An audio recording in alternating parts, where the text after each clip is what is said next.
I am searching for Americana, tracing the tracks.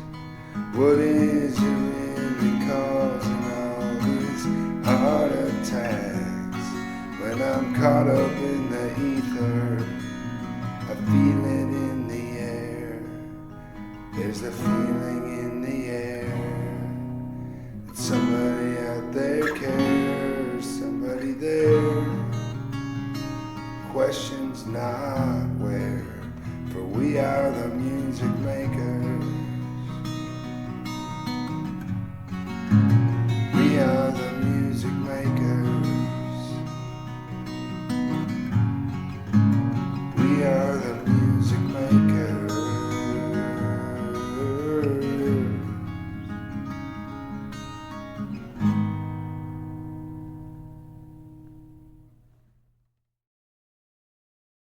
Hello, welcome to the first episode of Americana at Large. I'm your host, Sean McLaughlin. This is my co-host, Kyle Thompson. Today, our guest is our good friend, Brad Hannewald. How are you doing, Brad? Good to be here, my It's friend. good to see you, my friend. And a good day to you, And sir. a good day to you, sir. We're peaking. We're peaking. It's fine. It's fine. Oh, you're being very undue. Are you messing this up, dude? We're going to have to censor ourselves today because today we are discussing. So, Brad is a Dixon resident and in-house expert on all things related to the classic Coen Brothers film, The Big Lebowski. Let's go. And a good day to you, sir, and a good day to you, sir. Yep. I was late on that. Okay. All right. The 1998 film, The Big Lebowski, 117 minutes, is an American classic with a whopping 281 F-bombs. Nice. And I don't know how many times they say man or dude. It is specifically American in all regards. I like the way they do business. That's marvelous. By that, I mean the only place that this a here story could have unfolded is in Los Angeles, California. This is not to say that it doesn't draw from other works. Sam Elliott's character is simply named the Stranger. He plays this sort of non-existent cowboy-esque... Yeah, he's got that whole cowboy thing going on, Lord. dig your style, the whole cowboy thing. He's just called the Stranger, and he's seemingly a figment of the dude's imagination. And I've always interpreted this to be a callback to the French novelist Albert Camus, whose book has the same namesake, The Stranger. He was a bit of a nihilist. Heard that? Theodore Herzl? State of the Union. State of Israel. If you will it is no... V.I. Lenin. Oh! And I am the walrus? Shut the blank up, Donnie. Donnie, please. If you're lost in the translation here, it's fine. Just enjoy the chaos, okay? It's a language you're going to have to learn to adapt. This is just how we do life. Not only is it you're going to have to adapt it, you should adapt. Right. Right. You're behind the curve, my friend. Yes. Adapt or die. Kyle is alive down there. That is what they say. Adapt or die. Mm-hmm. Forget about live and let live. Nobody does that. Enjoying my coffee. Okay, so that book, forget that book. It doesn't matter. The film itself, who cares? The film itself was written and directed by the Coen Brothers, as I mentioned. As a team, they have made some of the most auteur films an auteur could ever auteur. That sentence was absurd and made no sense on purpose. Suffice to say, they're not amateurs. Not amateurs, dude. And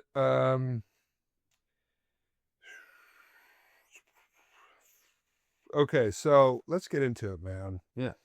The first thing I want to talk about is our text thread. Brad and I have known each other for almost a year now. Yeah, probably, yeah. And like so many other people, when you meet a Big Lebowski fan, It's like you know your friends right away. It's far out. Yeah. Today's already the 10th. 22nd. But who's down? Is this a week then? What day is this? The bum's lost. Tattooed on your forehead. Over. Kyle, you keeping up, buddy? Oh, yeah. You tracking down there, guy? I'm just here to help. So, we're going to actually have the Big Lebowski playing in the background on mute so that we can have some sort of frame of reference. How did I mute this, buddy? Oh, Button right that here. button. I'm an amateur. All right, so Text thread. So the text thread, this is September 22nd of this year. Or I guess it was last year. Yeah. 2025. Brad Hannewald. This is the first text Brad sends me. Brad Hannewald, ... I'm here to fix the cable. Of course, that's a reference to the movie. Carl Hungus. Our local cable representative for Xfinity. I'm here to fix the cable.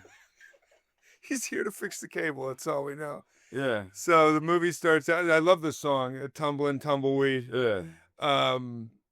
It's just everything. I think T-Bone Burnett did the music for Yeah, this. I think so. I think there is some of that in there. And that's an old song, very Americana, very folk, and it's about a drifter, which is what the dude is. He's taking it easy for all of us sinners. So Brad, takes me a minute to pick up on what Brad is doing with this text. He is literally just throwing me like softballs about this is going to be a text thread about the Big Lebowski. Yeah, this is a litmus test of seeing you're on board or not. Yeah. You know what I'm saying? I'm going to test this old boy out. The next quote he says is, "That's right, man. Nobody messes with the Jesus." They use a different word. And I'm just going, "Yeah, I'm doing good, blah, blah, blah. Thanks." And then his next says, "Enjoying my coffee." And then I didn't watch my buddies die face down in the muck for you to be walking around with a bad haircut. I didn't mention I was getting a haircut from our friend Reed. Yeah. Yeah, our local barber, man, one of our guys that's in a community, man, that runs around with us, he's cutting everybody's hair. And Sean would show up, looking like there's livestock living in his wig, man. And I'm like, I did not watch my buddies die face down in the muck for you to be walking around with a haircut like that. Yes.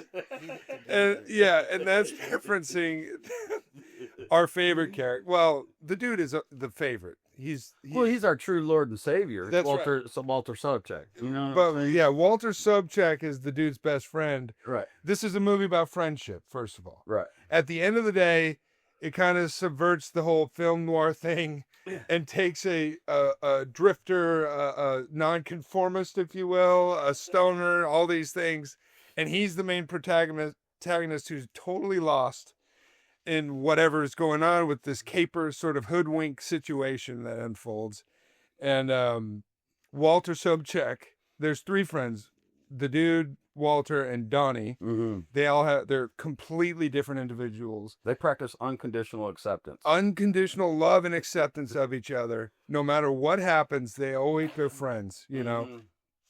So Walter is a Vietnam vet who is based on a real person that the Coen Brothers knew. Right. And Walter suffers from severe PTSD, and he's also he doesn't believe in that what's mine is mine, as he says.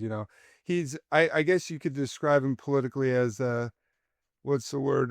He's the middle. What's the middle of the road one? Libertarian. He's almost like he's just Walter. He's a political extremist. Let's just power right over this. Tip the scales. So the next thing I say to Brad is, he says, "I don't watch my buddies die face down in the muck." For this Walter's quote is this strumpet. And I go, "Nihilist cowards." I'm starting to pick up on it. And then By the end of the movie, they have a memorial for their friend Donnie, who Loved bowling. he loved bowling. Donnie was a good bowler. Surfed all up down the coast, and Yeah. they spread the ashes over the Pacific, and it flies up in the dude's face. This is like the fuck. I didn't. Yeah, Dan, if you're watching, I didn't. Dan, he didn't. I did. Dan, please. Enjoying my coffee. Dan, please. You have no frame of Shout out reference, to Dan O'Connell, Dan O'Connell, big props. Yes, he is the man of the public access communications and channel in Dixon. He does a lot for that. So Brad said, so all the ashes fly in the dude's face because it's blowing wind everywhere, and they're on a cliffside in L.A. somewhere, and then all the ashes fly everywhere. He sends me a picture of that and says, "Happy Veterans Day." And then I go, "What was all that stuff about Vietnam?" And then from there on out, then Brad says, "Donnie was a good bowler." I said, "Donnie who loved bowling." And then I say something, Sam Elliott's character says, "I miss Donnie, wish he could have made it." Walter tried to call in a chopper. Unfortunately, it was a flashback, and he didn't even have a radio. Okay, we got to get off this. This has been going on since September of last year. It's now June, almost July. Yep. And I wish I could count. I'm scrolling still, I mean, and it's literally just a conversation of Big Lebowski dialogue. Yeah, exactly. Which I think is a beautiful thing. Kyle, what do you got to say on that? I feel like we haven't. Kyle, do you have any questions for Brad? What a classic. What a legend. What an honor.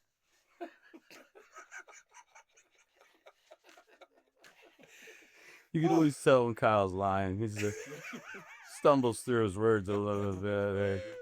Like a tumble and tumbleweed. Yes, pretty much. Now, what we have here. All the time. Let's go, buddy. This is our co-host, man. I wouldn't. This episode is going swimmingly. I love it. Yeah, music was T-Bone Burnett. So we have the intro montage of bowlers at the local alley and the classic song by Bob Dylan himself, My Goat, The Man in Me, from the 1970 album New Morning, which is, I owned that on CD. I played it. No, I still play it. I still have it. I heard it in this movie, and I immediately bought the record. I found out what album it was on. I went and bought it. And bowling, such an American pastime. Oh man! I joined a bowling class at Fullerton College in California after I saw this movie. I bought it on DVD. All this stuff, and I actually bowled a 206 in that class one time. Your own balls? No, I have. Okay, hold on. No. Let's keep it PG, Kyle. Well, bowling with your own balls is usually a little better than the house. Is this a Grateful Dead rug? Yeah, I think so. Kind of ties things together a little bit. This rug really ties the room together. So this is a great scene. This is where Walter, what you're pulling? Look at how frustrated Walter's getting. I'm not. I'm trying to. Unchecked aggression. Unchecked aggression. For example, look at our current situation with that camel F in a wrap. So, it's specifically American. This couldn't have taken place in anywhere other than Los Angeles. Because the Chinaman is not the issue here, dude. By the way, Asian American, please. Not the correct nomenclature. Right. Get it right or get out. No. Yeah. And then my favorite quote is where the dude's going, that's effing interesting. That's effing. I don't know why. That gets me every time. And Donnie, God bless him. There's so many theories about Donnie, where he came from, if his name is even Donnie, because every time they show him, he's got a different name etched. It says Carl right now or something on his bowling uniform. I never noticed that part. Yeah, and some people say that Donnie is a figment of Walter's imagination because the dude never talks to Donnie. And it's almost, there's a theory that Jeff Bridges has discussed, he heard about, and he's like, it could be because he could just be humoring Walter because he's such a good friend. Mm-hmm. Okay, you got a hallucinatory friend named Donnie. Okay. Yeah, I mean, because drugs play a factor in this. Fuck, yes, they do. I've had things like that before. The dude's on a healthy drug regimen, as he says. And he sticks to it. You gotta kind of take your hat off to him. Yes. He shows persistence. It shows persistence. All right, let's get a time check. We don't want to go over 30. We got 15 more minutes. Okay, so what time we got, boys? Halfway. We're going to make it no problem. Not as only Kyle the co-host, he's the resident mathematician. Kyle wears many hats. He's a subject matter expert. He's an avant-garde humorist, co-host. And a known pornographer. R&D, security. Works at Treehorn Industries. Strategy. Jackie Treehorn treats objects like women, man. Philip Seymour Hoffman, God rest his soul. God rest his soul. Well, here's the one thing that I love about his character is that the dude only has to tell him that his name is the dude once. And then from ever on out, he's like, dude. Yeah. Yes. We know it, dude. Yeah. Yeah. And the Big Lebowski, of course, is he's a Korean War veteran who's in a wheelchair, literally big, older. And Philip Seymour Hoffman plays Brandt. Anyway, Alleged millionaire. How do we get into this? We're not going to get into the plot. No, because no. You just have to watch the movie if you haven't. If you have, you're tracking with us, and we appreciate you. We love you. We wish you the best. I hope you're enjoying your coffee. I wanted to talk about What's the name of the show, bro? Enjoying our coffee. Enjoying our coffee. That's today's episode. Enjoying our coffee. I like that. Yeah. So, and the coffee shop scene, I guess it's a real coffee shop. I don't know if it's still there. In LA, or no, I think it's literally a coffee shop set that is in LA that many movies have shot in. Walter, they're discussing a toe there's a ransom now, and they say they cut off this woman's toe. That poor woman. Anyway. Yeah. So Walter's freaking out about this because they're convinced the woman that they're looking for kidnapped herself, and he's freaking out, and the poor lady behind the counter goes, "Sir, this is a family restaurant." He's cursing up a storm. He goes, "Excuse me, dear? For your information, the Supreme Court has roundly rejected prior restraint." And that I just discovered, I did some research on that. It's a legal term for government censorship. Yes. That prevents speech or publication before it actually happens. So basically, he misuses the concept to shut down a waitress asking him and the dude. Yeah, to keep their voices down literally in the restaurant. Aunt B. She's trying to round out her last days before she retires next week. All she wants him to do is stop cursing, and he's ready to go to the Supreme Court. Talking about restraint because she just wants to tone down the curse words. Yeah. Is that too much to ask? Is that too much to ask? For Walter, yes. Donnie, please. Well, nobody's saying you're wrong. You're just... Yeah.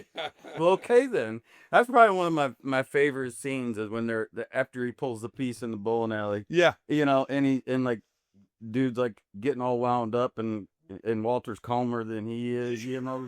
He's like, nobody's saying you're wrong, Walter. You're just an ass. Okay then. He's totally okay. Yeah. He's totally okay with being a total jerk as long as he's not wrong. Am I wrong? Yeah, are we gonna split hairs? Are we gonna split hairs? Calmer in New York. It's the calmest Walter gets probably in the whole film. Well, there's one scene where he's calmer, where they're sitting at the bar at the bowling alley, and the dude is distraught, which he is for the majority of the movie. he has high points that are immediately followed by low lows. Mhm. You know, he's kicked out. A mug is thrown at him by the Malibu police chief. That's your answer to everything. Yeah, tattooed on your forehead. If you didn't know, we're watching the movie in the background. I'll repeat that. It's on mute. Condolences, the bum's lost. There are real life problems. I mean, if somebody miturates upon your rug and they mean to do it for someone else, I feel like it's okay to seek compensation from the person who met. He's not trying to scam anybody. He's not trying to scam anybody. The old man told him to take any rug in the house. And here's Brad Phillipsing Howard. As the guy's carrying a rug out, walking behind them. Yeah. And here's this young trophy wife. Hispanic. We're parliament of our times. Los Angeles. Yes, exactly. The Aztecs have been here since forever. Yeah. Tara Reid back when she was a dime piece. Yeah. She was beautiful. Yeah.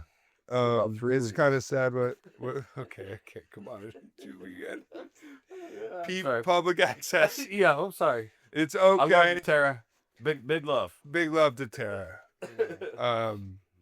So I wanted to talk about the time period. We got George Bush Sr. Yeah, we got the introduction to the nihilist Carl Hungus. Carl Hungus. He's actually just taking up a little bit of time there at the pool. Just passed out in a water chair with a bottle of Jack empty, floating in the water, and Tara Reid's character. Yeah, I think he's beyond alcoholism. He's a nihilist. Right. He's got bigger problems than this mere alcohol lady. He doesn't care. Beyond about pacifism? Yeah. I'm just gonna go out on a limb. He's got bigger problems. Yes. Especially with in nowadays time with ICE the way they are out there. But they're not getting in political. Immigration might be an issue for him. Political standpoints. Donnie's shirt says Ray right there. Oh, well, all right. Way to go, Donnie. Yeah. If you will, dude, it is no dream. Theodore Herzl. 20 minutes late, man. What is that? Theodore Herzl. But it's no dream. State of Israel. What are you talking about? But the carrier. What's in the... I said that when you... Yeah. Oh, it's Cynthia's dog. It's his ex-wife's dog. I think it's a Pomeranian, he says. The dog is a little brat who just starts biting stuff, and he's bringing the dog bowling in a carrier, and this is the classic scene where he pulls a gun on another character, Smokey, because he claims he's over the line, and if you freeze frame it, by most accounts, he was not over the line. But of course, Walter, in his true form, he's not even upset that the dude's asking him about the dog. He's asking him. By the way, he asked, why he brought the dog? What do you mean, bring it bowling? Yeah, it's his verb use. It was bothering him. Yeah, he is a literalist. So obviously, he's the only one that cares about the rules. You know what I'm saying? Yes. And he's got a piece in his bowling bag, which is he literally so American. Vietnam Colt 45. Yes, exactly. What says America more than a Colt 45? In your bowling bag, underneath the ball, in between the shoes. Well, dude, they are in Los Angeles. Yeah. You're entering the world of pain. Right. If you mark that frame in 8, you're entering the world of pain. Then it's a whole world gone crazy. Kyle, you've seen this once? I showed you this one, right? Yeah. Did you? The dog's going crazy. He's literally cocking the gun. It is loaded, and he's pointing it directly in Smokey's face until he marks the frame of 0. Walter is clearly in peak PTSD form here. Right. Sorry, it's a league game, Smoke. That's his. That's the whole reasoning. Because if it wouldn't have been a league game, it's totally acceptable. Oh, yeah. Ideal. Smokey was a conscientious objector. I myself dabble in pacifism once. Not very close, but obviously. They're talking about Smokey being a pacifist, and he says he has emotional problems. And then John Goodman goes, I did not know that. And he's got this la-di-da, and everything's fine. We won the round. We won that run. But in all seriousness, You're not wrong. like the Big Lebowski, the movie, has a cult following of so many people, Yes. and I don't think really people understand, like maybe outside, maybe Star Wars. Let's. What would you guys say? Top cult following of movies in the world are like where there's people that actually like, for example, like they have Lebowski Fest, everybody dresses up with their own character. There's a religion. There's a religion. Judaism. Yeah, there's all that other stuff. So there's a Big Lebowski, and these are in no particular order, but like people get into Star Wars, maybe Harry Potter. I literally can't stand Harry Potter. Well, me neither, but I'm just trying. But yeah, you're right. There's a Harry Potter land. There's a Star Wars land. What about those Twilight films back in the day? Sure. Yeah. These are all, well, but these are mainstream. Kyle, please.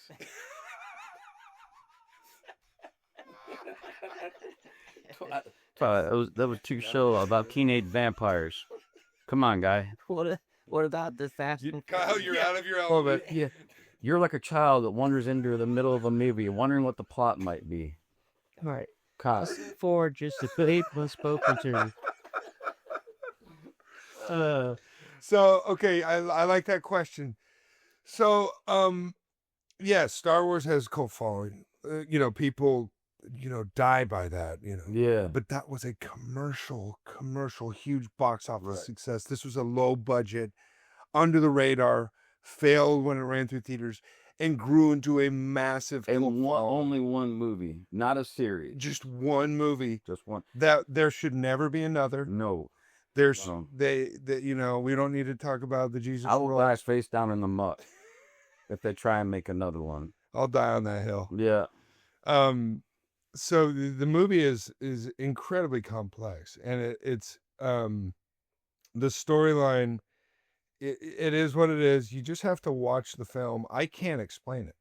I won't even say that I totally get the ins and outs. No. A lot of ins and outs, a lot of what have yous. And that's not the point. The point is it is incredibly entertaining, and it is so quotable. Mm-hmm. And there's such lovable characters, and the friendship that they have for each other. Mm-hmm. I've talked about this with Adam, with you. We all, this is a commonality we all agree on. It's about friendship. These three guys, they stick by each other's side. And it's kind of, I was reading, this is a good point. It's kind of a film noir caper film. Yeah. And I think I mentioned this. It's got a slacker stoner. Yes. Roadie from Metallica, a bunch of jerks. Seattle 7, that was me. He's the protagonist who is literally utterly lost. He's on a strict drug regimen. He drinks White Russians, which is vodka, Kahlua, and half and half. Mm-hmm. He's almost always got one or a joint. Mm-hmm. We're not condoning any of that. This is just plot points. May or may not have tried a fear now. This is the scene where he goes, mind if I do a J? Yeah. This is a bummer, man. Grown men also cry. Are you surprised at my tears? F&A. Oh my goodness. We are about out of time. Brad, we will go on forever if we want Dude, to. this could be 15 episodes, but Yeah. the people would be sick of after episode 4. So we only would do 2 more. Let's do this again. How about that? Yeah, dude, anytime. Yeah, I'm right up the street. You were right down the street, Kyle. Thanks for nothing. How are you? What are your thoughts on when people ask you if you would rather be right or rather be happy? Gosh. I'm gonna go with happy. Oh wait. So if you're so happy, you could be wrong. Is that what you're saying? What if being right makes me happy? That's a good question. That's very thought provoking. That's interesting, man. That's interesting. Far out. It's far out. I might have to go home and listen to Wales. Yeah, whale sounds. Yeah, and Or about that the question Venice how- bowling finals. He's right. He's got a tape deck. Listening to sounds Maybe of bowlers maybe some credence. on tape. Yeah. Tape deck. That's a great question, though, Kyle. Do you want to be happy or do you want to be free? Yeah. How do you? Is it limited to either or can you be both? That's the big question. Yeah. What do you think, Kyle? Happy. Yeah. That's where I'm going with it too. Because You don't always have to be right. I'm very much a B type personality. I want people to get along. I want to get people together. Let's just be chill, have good vibration, energy. What am I saying? you can be The dude. I abide. Right. Like the dude. That's what I'm saying. you Right. can be overright.